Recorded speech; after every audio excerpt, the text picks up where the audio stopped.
مرحبا رمضان مرحبا رمضان اعوذ باللہ من الشیطان الرجیم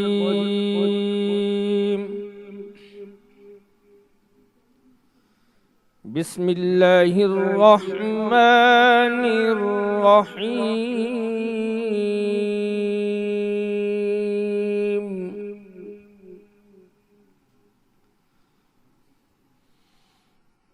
وَإِذَا قِيلَ لَهُمْ آمِنُوا كَمَا آمَنَ النَّاسُ قَالُوا أَنُؤْمِنُ كَمَا آمَنَ السُّفَهَاءُ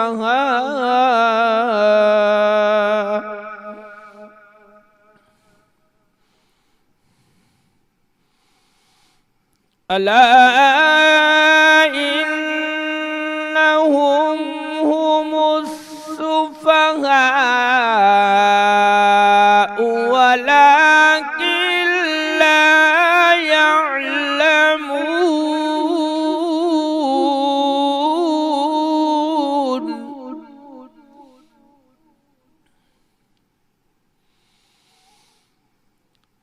وإذا لقوا الذين آمنوا قالوا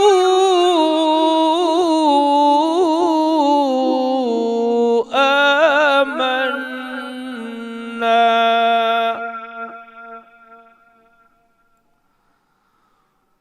وإذا خلوا إلى شياطينهم قالوا إنا معكم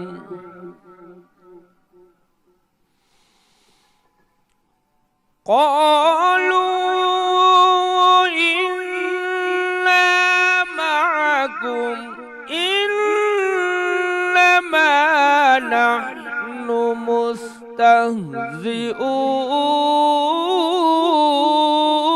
مستهزئون الله يستهزئ بهم ويمدهم في طغيانهم يعمهون صدق اللہ العلی العظیم۔ شروع اللہ کے نام سے جو بڑا مہربان اور نہایت رحم کرنے والا ہے۔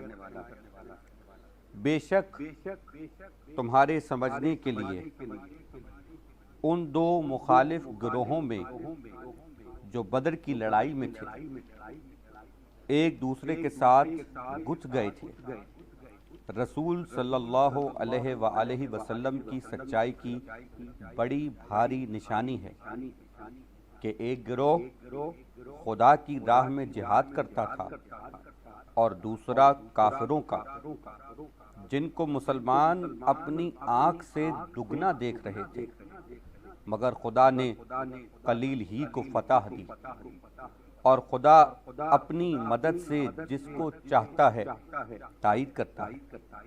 بے شک آنکھ والوں کے واسطے اس واقعے میں بڑی عبرت ہے۔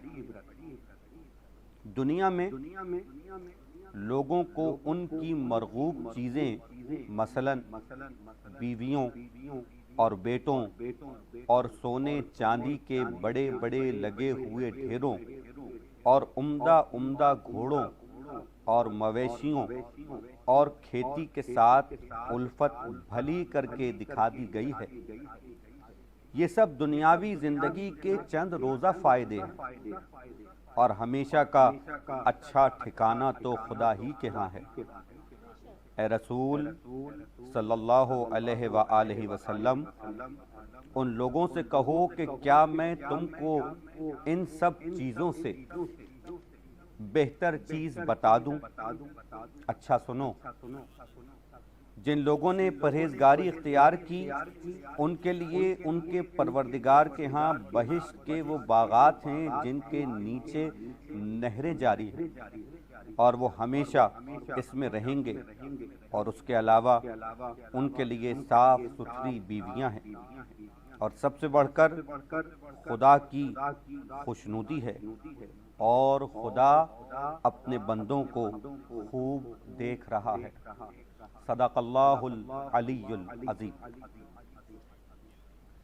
السلام علیکم، مرحبا سحری ٹرانسمیشن میں میں ہوں آپ کا میزبان سید عمران مہدی، اور میرے ساتھ ہیں میری ساتھی اینکر سیدہ ہرا شرازی۔ ہم دونوں ہی کی جانب سے تمام دیکھنے والوں کو خوش آمدید۔ رمضان المبارک کا مہینہ اپنی پوری آب و تاب کے ساتھ، اپنی پوری رونقوں کے ساتھ، اپنی رحمتوں اور برکتوں کے ساتھ جاری اور ساری ہے۔ یقیناً صاحبان ایمان اس مہینے کو اپنے لیے رحمتوں کا اور برکتوں کے سمیٹنے کا ایک ذریعہ اور وسیلہ سمجھتے ہیں، اور ہے بھی۔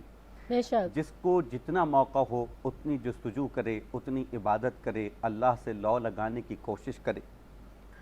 یہ وقت قیمتی ہے کہ جب تمام ہی لوگ ایک اعتکاف کی کیفیت میں ہیں، اور اس اعتکاف میں اگر اپنا ذہن، اپنا دل، اپنی تمام تر توجہات خدا کی طرف مرتکز کر دی جائیں، تو ہمیں یقین ہے کہ اس ماہ مبارک میں پروردگار اپنے بندے پر نظر خاص کرتا ہے، اور جب اس کی نظر خاص کسی پر ہو جائے تو اس سے بڑھ کر امیر کوئی نہیں ہوا بے کرتا۔ شک۔ رسول اکرم صلی اللہ علیہ وآلہ وسلم جب دین کی تبلیغ کا آغاز فرماتے ہیں تو مشرکین اور کافروں نے آپ صلی اللہ علیہ وآلہ وسلم کے خلاف بہت ساری سازشیں کیں اور مختلف انداز سے آپ کو نقصان پہنچانے کی کوشش کی، لیکن ہم دیکھتے ہیں کہ حضرت ابو طالب علیہ السلام جو آپ کے چچا ہیں، ان کا ایک ایسا نظام حصار ہے،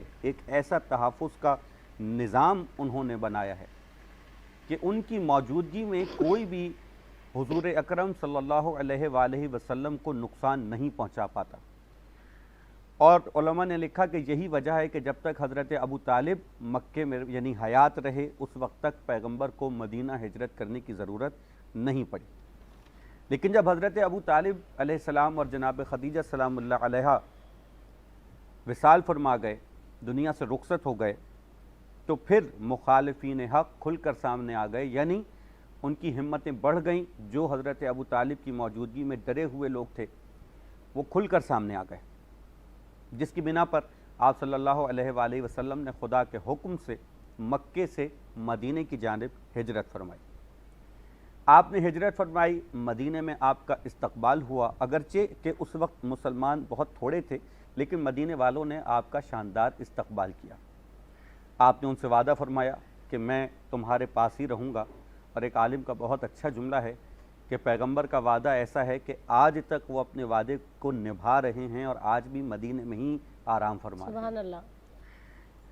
مدینے والوں نے آپ کا استقبال کیا اور آپ نے مدینے میں قیام فرمایا، مگر کفار جو کہ مکے میں ہیں وہ رسالت مآب صلی اللہ علیہ وآلہ وسلم کی اس اطمینان بھری زندگی سے مضطرب ہو جاتے ہیں، وہ اضطراب میں آ جاتے ہیں، اور پھر انہوں نے یہ سازش کرنا شروع کی کہ اب تک تو ہم مکے میں ان کو نقصان پہنچاتے تھے، ان کو تکلیف پہنچاتے تھے، ان کو آزر پہنچاتے تھے، اب یہ مدینہ تشریف لے گئے ہیں تو کس طرح ہم مدینے میں ان کو تکلیف پہنچائیں، اور یہ جو پیغام ایک خدائے واحد کا پہنچاتے ہیں اس پیغام کو لوگوں تک پہنچانے سے کیسے روکیں۔ لہٰذا ہم یہ دیکھتے ہیں کہ انہوں نے سازشیں کی، اور پھر وہ جنگوں کا ایک سلسلہ شروع ہوا جس کی پہلی جنگ جنگ بدر ہے۔ آج اپنے اس پروگرام میں ہم بالخصوص گفتگو کریں گے جنگ بدر، یعنی وہ جنگ کہ جو پہلی جنگ ہے مدینے میں ہوئی ہے، غزوہ بدر، اور جہاد کی اہمیت کے عنوان سے۔ اور ہمیشہ کی طرح ہمارے اسٹوڈیوز میں علم و عمل کے سیگمنٹ میں علماء کرام موجود ہیں اور واجب الاحترام شخصیات ہیں۔ ہمارے اسٹوڈیوز میں تشریف لاتے ہیں اور ہم ان سے استفادہ کرتے ہیں، ناظرین ان سے استفادہ کرتے ہیں۔ تاریخ کے وہ حقائق بیان کرنے کی کوشش کی جاتی ہے جو عموماً لوگ بیان نہیں کرتے۔ ہم کوشش کرتے ہیں کہ سچ چینل پر سچ باتیں لوگوں تک پہنچا دی جائیں۔ میں بہت شکر گزار ان علماء کرام کا تعارف کرواتا چلوں۔ سب سے پہلے ہمارے درمیان موجود ہیں مفتی محمد اقبال حسین نقشبندی صاحب۔ السلام علیکم ورحمۃ اللہ وبرکاتہ۔ بہت بہت شکریہ آپ کی تشریف آوری کا۔ اور ان کے ساتھ ہی اسٹوڈیوز میں تشریف فرما ہیں، موجود ہیں ہمارے بہت ہی محترم مولانا محمد حسین مسعودی صاحب۔ السلام علیکم ورحمۃ اللہ وبرکاتہ۔ آپ کا بہت بہت شکریہ تشریف آوری کا۔ اس کے ساتھ ہی ساتھ ہمارا ایک سیگمنٹ جو ہماری سحری کا واجب حصہ ہے، جس کے بغیر سحری مکمل نہیں ہو سکتی، سحری ہوتی ہی کچن کے ذریعے ہے، اور سحری میں شیف سبین ہمارے ساتھ ہوتی ہیں۔ السلام علیکم ورحمۃ اللہ۔ وعلیکم السلام۔ جزاک اللہ جی، آپ کی طرف ہم ابھی آئیں گے، اور اس کے ساتھ ہی ساتھ میں شکریہ ادا کرنا چاہتا ہوں ان تمام اسپانسرز کا کہ جن کا تعاون ہمیں حاصل ہے، اور ان کے تعاون کے نتیجے میں یہ نشریات آپ لوگوں تک پہنچتی ہے۔ سب سے پہلے میں شکریہ ادا کر رہا ہوں حبیب آئل مل کا، کیونکہ یہ دل کا معاملہ ہے۔ اس کے بعد میں شکریہ ادا کرنا چاہتا ہوں ملکہ فوڈز، کچھ نیا پکاؤ، اور اس کے ساتھ حج اور عمرے کا ایک معتبر نام کاروان امیر حمزہ۔ آپ کا بھی بہت بہت شکریہ۔ تمام اسپانسرز کے لیے دعائیں، پروردگار عالم آپ کی اس سعی مستحسن کو اپنی بارگاہ میں شرف قبولیت عنایت فرمائے، اور مزید اعمال خیر کی توفیق عنایت فرمائے۔ میں چاہتا ہوں اس عبادت میں ہیرا شیرازی بھی شامل ہو جائیں اور اپنے حصے کی عبادت انجام دیں۔ جی بالکل بات ہوگی آج جو ہے وہ سرکار رسول خدا صلی اللہ علیہ وآلہ وسلم کی ذات اقدس نے جو دین کے لیے تبلیغ کی، یقیناً اس پر گفتگو کریں گے۔ وہ غزوات اور خصوصاً غزوہ بدر پہ بھی گفتگو ہوگی، لیکن میں چاہ رہی ہوں عمران بھائی کہ سچ کے مرحبا کچن میں پہلے چلا جائے شیف سبین کی جانب۔ اور جی سبین، آج کیا پک رہا ہے بھائی؟ بہت کچھ پک رہا ہے آج تو جی، کافی آج بھاری بھاری لگ رہا ہے کچن دیکھنے میں مجھے۔ جی اچھا، بریانی، جی سندھی بریانی ہے، جی ٹھیک ہے۔ اور سندھی بریانی کے لیے یہ کہ جو آپ کہہ رہی ہیں بہت سارا کچن بھرا بھرا لگ رہا ہے، وہ اس لیے کہ ایک پتیلی میں ہم چاول بوائل کریں گے الگ سے، اچھا ٹھیک ہے، اور ایک طرف جو ہے وہ ہم گوشت کو پکائیں گے تاکہ ہم دونوں کو ایک جگہ کر دیں، ٹھیک ہے۔ اس طرح بریانی تیار ہوگی، اس طرح سے بریانی تیار ہوگی۔ اچھا، ہم نے گوشت لیا ہے تقریباً 3 پاؤ کے قریب، اس میں گوشت شامل کریں گے، اور باقی ہم اس میں 2 عدد پیاز شامل کریں گے، اس میں ٹماٹر شامل کریں گے۔ اسپیشلٹی سندھی بریانی کی یہ ہے کہ اس میں بہت ساری انگریڈینٹس ہونے کے ساتھ ساتھ بہت ساری چیزیں اور بھی موجود ہیں، جس میں آلو کا بھی شامل ہونا ضروری ہے۔ سندھی بریانی کی اچھا، یہ ویسے پاکستانی فوڈ میں تو آلو ہر چیز میں لازمی انگریڈینٹ ہے، بالکل آلو، پالک آلو، بالکل بریانی میں بھی آلو بالکل ہوتے ہیں، لیکن یہ کہ سندھی بریانی کی اسپیشلٹی کہ اس میں ٹماٹر جو ہوں گے اس کا استعمال زیادہ کوانٹٹی میں ہوتا ہے، اچھا، آلو کا استعمال ہوتا ہے، دھنیے کا استعمال ہوتا ہے، پودینے کا استعمال ہوتا ہے، آپ چاہیں تو کڑی پتے کا بھی استعمال کر سکتے ہیں، ٹھیک ہے۔ یہ جب ہم گوشت کو فرائی کر لیتے ہیں اور گوشت ڈن ہو جاتا ہے، ہاف ڈن ہو جاتا ہے، تو اس کے بعد پھر ہم اس میں ساری چیزیں شامل کرتے ہیں۔ زبردست۔ اچھا، یہ بریانیاں جو ہیں یہ مختلف قسم کی ہوتی ہیں، بمبئی بریانی الگ ہے، سندھی بریانی الگ ہے، ایک میمنی بریانی ہوتی ہے وہ الگ ہے، لکھنؤ والی الگ ہے۔ کیا اس میں کیا راز کیا ہے؟ پسندیدہ ترین کھانا ہے یہ بریانی۔ اس کے لیے میں یہ کہتا ہوں کہ یہ وہ کھانا ہے جو خوشی کے موقع پہ بھی سرو کیا جاتا ہے، غم کے موقع پہ بھی سرو کیا جاتا ہے، جی ایسا ہی۔ اور لوگ جو ہے وہ کوئی کچھ کھائے نہ کھائے بریانی سب کھاتے ہیں، بالکل تو بتائیں ذرا مجھے اچھا، سندھی بچوں بریانی کی میں بھی اور بمبئی میں فیوریٹ کیا ہے، فرق ہے؟ بڑوں کی بھی فرق بتا دیں پہلے آپ سب۔ کیا چیز؟ یہ سندھی بریانی اور یہ جو کیٹیگریز ہے اس میں کیا دیکھیں راز ہے اس میں؟ بالکل راز تو بہت سارے ہیں۔ دیکھیں سب سے مین چیز جو ہے نا وہ کمیونٹیز کا معاملہ ہے۔ اچھا، مختلف کمیونٹی اپنے اپنے حساب سے بناتی ہے، جس میں ایک بورا کمیونٹی ہے وہ اپنی ایک ریسیپی بناتی ہے جو بورا بریانی کہلاتی ہے، ٹھیک ہے۔ بمبئی بریانی الگ ہوتی ہے، یہ تقریباً اس کی جو چیزیں ہوتی ہیں وہ تقریباً ایک جیسی ہوتی ہیں، پکانے کا انداز بالکل ڈفرینٹ ہوتا ہے۔ کسی میں جو ہے ہم زعفران شامل کرتے ہیں، جیسے زعفرانی بریانی بھی ایک ہوتی ہے، زعفرانی بریانی ہوتی ہے، یخنی پلاؤ ہوتا ہے، یخنی پلاؤ میں اور بریانی میں یہ فرق ہوتا ہے کہ اس میں ہم یخنی پلاؤ کے اندر ثابت دھنیا اور جو سونف ہوتی ہے اس کی یخنی بناتے ہیں اور اس میں ہم چاول کا استعمال کرتے ہیں، لیکن جو بریانی ہوتی ہے بریانی کے اندر ہم قورمہ اسٹائل میں ہم اس کا مسالہ بناتے ہیں اور اس میں ہم چاول کو شامل کرتے ہیں جی ٹھیک ہے. اچھا جہاں تک رہ گئی فرق کی بات, فرق یہ ہوتا ہے کہ کسی میں چاول کی تہ لگائی جاتی ہے, کسی میں خالی گوشت کے اوپر چاول کو رکھا جاتا ہے. اچھا کچھ فیملیز ایسی ہوتی ہیں جو کلر پسند نہیں کرتی ہیں, جیسے کہ اچھا میں خود, تو کلر ہم استعمال نہیں کرتی ہوں میں. جیسے زردے کا کلر ہوتا ہے تو سادی بریانی بنتی ہے, سادی بریانی میں آپ کلر استعمال نہیں کرتے. ویسے آپ فوڈ کلر چاہیں تو استعمال کر سکتے ہیں, زردے کا رنگ استعمال کر سکتے ہیں, زعفران استعمال کر سکتے ہیں. صحیح ٹھیک ہے. اور اس کے ساتھ ساتھ ہم اس میں مختلف ایسنس ہوتے ہیں جو بریانی کے ہوتے ہیں وہ بھی شامل کر سکتے ہیں. لیکن یہ کہ کوشش ہماری ہوتی ہے کہ ہم اس میں کوئی بھی ایسی چیزیں استعمال نہ کریں. تمام چیزیں آرگینک ہوں ہمارے پاس. جیسے کہ ہمارا مسالہ اتنا ملکہ والوں کا اسپیشل ہے کہ ہمیں ضرورت ہی نہیں ہے کوئی چیز اس میں الگ سے ایڈ کرنے, یعنی وہ مکمل ہے. جی بالکل. اور اس کے ساتھ جب حبیب آئل مل کہ حبیب, اچھا ایک چیز اور میں آپ کو بتا دوں کہ اس میں حبیب بناسپتی کا ہم استعمال کر رہے ہیں, آئل کا استعمال نہیں کر رہے ہیں. بناسپتی, اچھا سبین خوشبو کی وجہ سے نا بناسپتی, جی خوشبو کی وجہ سے بھی اور ٹیسٹ کی وجہ سے بھی, کہ ہر چیز کے اندر میں نے جیسے پہلے بتایا کہ آئل استعمال نہیں ہوتا. گھی سے بناسپتی سے پراٹھا بھی بنتا ہے. بناسپتی جو ہوتا ہے اس سے ہم پالک گوشت بھی بناتے ہیں, ساگ بھی بناتے ہیں. تو ہر چیز کے اندر آئل اچھا نہیں لگتا, اس لیے ہم رائس کے اندر تو اسپیشلی بناسپتی استعمال کر رہے ہیں. جی زبردست. کچھ نئی بریانی جو ہے وہ ملکہ فوڈز کی طرف سے بن رہی ہے اور سبین بنا رہی ہیں. چلیں جی زبردست جناب. جتنی دیر میں سبین اپنی ریسیپی تیار کریں ہم بڑھیں گے علم و عمل کے سیگمنٹ کی جانب. اور جیسا کہ ہم نے اعلان کیا, شروع میں اناؤنسمنٹ ہوا کہ غزوہ بدر اور جہاد کی فضیلت و اہمیت پر بات ہے. علامہ اقبال حسین نقشبندی صاحب تشریف فرما ہیں. مقدمے کے طور پر جناب آپ کے لیے پہلا جو سوال ہے وہ یہ ہے کہ حضور اکرم صلی اللہ علیہ وآلہ وسلم نے ہجرت فرمائی, اور ہجرت فرمانے کے بعد تھوڑا ہی عرصہ گزرا ہے کہ کفار اور مشرکین آپ صلی اللہ علیہ وآلہ وسلم اور آپ کے چاہنے والوں پر انہوں نے ایک جنگ مسلط کی اور بدر کا مارکہ ہوا.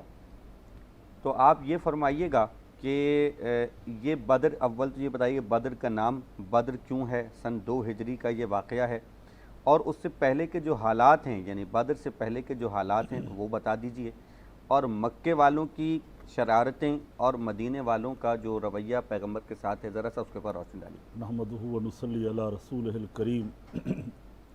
اما بعد, فاعوذ باللہ السمیع العلیم من الشیطان الرجیم. بسم اللہ الرحمن الرحیم. اذ تستغیثون ربکم فاستجاب لکم انی ممدکم بألف من الملائکۃ مردفین. الآیہ وَلَقَدْ نَصَرَكُمُ اللَّهُ بِبَدْرٍ وَأَنْتُمْ أَذِلَّةٌ فَاتَّقُوا اللَّهَ لَعَلَّكُمْ تَشْكُرُونَ. صدق اللہ العظیم. شکریہ عمران بھائی, بڑا اہم ٹاپک ہے آج کا. یہ سچ ٹی وی کی اپنی خصوصیات ہوتی ہے کہ اس سے جو اسلامی تہوار ہوتے ہیں بڑی خوش اسلوبی کے ساتھ یہ پروگرام ہوتے ہیں آپ کے چینل میں. تو اللہ تعالیٰ ان کو سلامت رکھے. بات یہ ہے کہ بڑے اہم سوال ہیں. یہ غزوہ بدر, پہلے تو میں یہ کہوں کہ بدر کو بدر کیوں کہتے ہیں. قرآن کی جو آیت کوٹ کی ہے اس میں اللہ رب العزت فرماتے ہیں وَإِذْ تَسْتَغِيثُونَ رَبَّكُمْ, اے حبیب آپ یاد کریں جب آپ اللہ سے فریاد کر رہے تھے. اللہ اکبر. رسول فریاد کر رہا تھا اپنے رب سے. سبحان اللہ. نبی فریاد بندوں سے نہیں کرتا, رب سے کرتا. واہ. اور بندوں کو حکم ہوئے کہ وہ نبی کے دروازے پہ جائیں. سبحان اللہ. سبحان اللہ. سبحان اللہ. تمہاری باتیں میرا پیغمبر مجھ تک پہنچائے گا.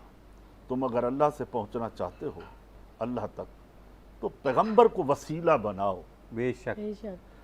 تو یاد کرو میرے رسول جب آپ اللہ سے فریاد کر رہے تھے اور تمہارا رب اپنی قدرت کے کانوں سے تمہاری اس دعا کو قبول کر رہا تھا. مفسرین فرماتے ہیں وہ کون سی دعا تھی؟ وہ ایک خاص دعا جو بدر میں مانگی گئی وہ یہی دعا تھی. اور اللہ نے وعدہ کر لیا بِأَلْفٍ مِّنَ الْمَلَائِكَةِ مُرْدِفِينَ کہ ہم آپ کے لیے 1000 فرشتوں کا لشکر بھیجیں گے. واہ. بدر میں. واہ. بدر علماء نے لکھا, سیرت کی کتابوں میں آیا, مفسرین نے فرمایا کہ ایک کنویں کا نام ہے. ٹھیک ہے. اس کو بدر کہتے ہیں اور اس کے ارد گرد پہاڑ ہیں بدر کے. صحیح. اور اسی سے ایک راستہ ملک شام کو نکلتا تھا۔ جی صحیح۔ اب آپ کا جو سوال ہے کہ کیوں جنگ مسلط کی گئی، یہ 18 ماہ کے بعد یہ غزوہ بدر پیش آیا ہے، ہجرت کے 18 ماہ ہجرت کے 18 ماہ بعد۔ ہوا یہ تھا کہ مشرکین ظلم و ستم کے پہاڑ توڑ رہے تھے، مکے میں بھی ہجرت کے بعد بھی وہ چین سے نہیں بیٹھے، طرح طرح کی سازشیں کر رہے تھے۔ جو ادھر سے کوئی آیا تو اس کو جناب قتل کر دیا، طرح طرح کے کہ اگر وہاں پہ افرادی قوت محمد صلی اللہ علیہ وسلم کی بن گئی تو وہ یقیناً ہمارا اقتدار، ہماری یہ مصنوعی طاقت، ہمارا یہ عارضی کاروبار یہ سارا ٹھپ ہو جائے گا۔ ہم جو متولی ہیں کعبے کے، یہ سب کچھ ہم سے یہ انتظام جو ہے یہ چھین لیا جائے گا، کیونکہ انتظام جو تھا وہ ابو جہال، ابو لہب، عتبہ، شیبہ کے ہاتھ میں تھا، مکے کا، کعبے کا، اور اسلام جو تھا وہ رسول اللہ کے پاس تھا اور صحابہ کرام کے پاس تھا۔ صحیح۔ ضرورت یہ تھی، اب یہاں جنگیں جو ہم پڑھتے ہیں تاریخ کے اندر، علماء نے لکھا، صاحب ابن حشام نے لکھا کہ اسلام کی 19 جنگیں ہیں، یعنی 19 غزوات ہیں، اس میں کچھ سریے ہیں، سریے اور غزوات میں فرق ہے۔ ٹھیک۔ تو جو غزوات ہیں نبی کریم علیہ السلام بنفس و نفیس شریک ہوئے، ان کی تعداد 19 ہے۔ صحیح۔ بعض سیرت نگاروں نے اس کی تعداد 27 بھی بتائی ہے، اچھا، مگر 19 کے اوپر اختلاف نہیں ہے، اتفاق ہے۔ ٹھیک۔ اس سے پہلے بھی چھوٹی چھوٹے جو جنگیں تھیں، مکے کے اندر بھی، مکے سے باہر بھی، مدینے میں بھی چلے گئے تو وہاں بھی ہوتی رہی، جی، مگر تاریخی جس کو قرآن نے کہا یوم الفرقان و یوم التقى الجمعان، فرق کرنے والی جنگ، یعنی حق و باطل میں، حق کیا ہے اور باطل کیا ہے، بالکل، تو وہ جو ہے نا وہ غزوہ بدر ہے۔ واہ تو واہ، نبی کریم صلی اللہ تعالیٰ علیہ وسلم پہلے تو یہ تیاری کرواتے رہے افرادی قوت بن جائے، اور حکم بھی یہ تھا وَيُزَكِّيهِمْ وَيُعَلِّمُهُمُ الْكِتَابَ وَالْحِكْمَةَ کہ آپ ان کو کتاب و حکمت کی تعلیم دیں، آپ انہیں تزکیہ نفس کرائیں، انہیں پاک کریں۔ پہلے تو یہ تیاری ہوتی رہی۔ جب یہ جنگ مسلط کی گئی اسلام کے اوپر، بانی اسلام صلی اللہ تعالیٰ علیہ وسلم کے اوپر، تو پھر اللہ کے رسول نے مدینے سے باہر نکلے اور 313 جانثاروں کے ساتھ نکلے۔ 80 اونٹ ہیں ٹوٹل، 1-2 گھوڑے ہیں اور چند زیرے ہیں، چند تلواریں ہیں۔ پوری تیاری بھی نہیں تھی، کیونکہ یہ جنگ ان پر مسلط کی گئی تھی۔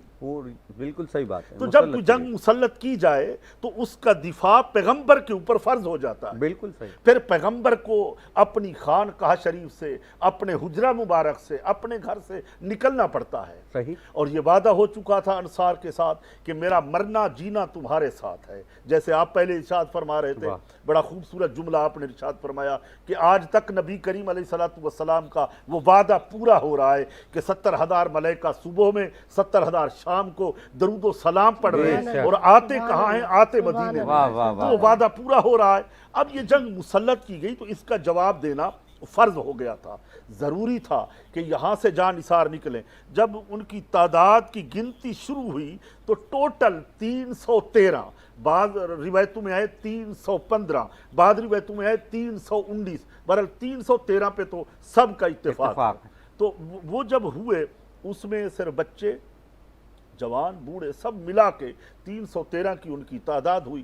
تو طے یہ ہوا کہ 3 لوگ اونٹ پہ سوار ہوں گے، اور وہ یعنی 3 باری باری سفر کریں گے، ایک نیچے اترے گا، دوسرا سوار ہو جائے گا، پھر تیسرا، یہ سفر اس طریقے سے چلے گا۔ ٹوٹل 80 اونٹ ہیں۔ تو نبی کریم صلی اللہ علیہ وسلم جس اونٹنی پر سوار تھے، اس اونٹنی پہ حضرت علی المرتضیٰ کرم اللہ وجہ الکریم، سبحان اللہ، آپ بھی اسی اونٹنی میں ہیں، حضرت ابو لبابہ وہ بھی اسی اونٹنی میں ہیں۔ سبحان اللہ۔ جب سفر طے ہوا تو نبی کریم صلی اللہ علیہ وسلم نے فرمایا اب میرا سفر پورا ہو گیا ہے۔ حضرت علی سے فرمایا کہ آپ کرم اللہ وجہ الکریم آپ تشریف لائیں اونٹ پہ۔ حضرت علی عرض کرتے یا رسول اللہ فداک ابی و امی، ماں باپ قربان کروں، میں اپنی حصے کا جو سفر ہے، سواری ہے، میں وہ آپ کو دیتا ہوں۔ نبی کریم صلی اللہ علیہ وسلم نے فرمایا کہ علی، کیا آپ مجھے اجر سے محروم رکھنا چاہتے ہیں؟ سبحان اللہ۔ کیا آپ یہی چاہتے ہیں کہ اللہ کا نبی اجر حاصل نہ کرے؟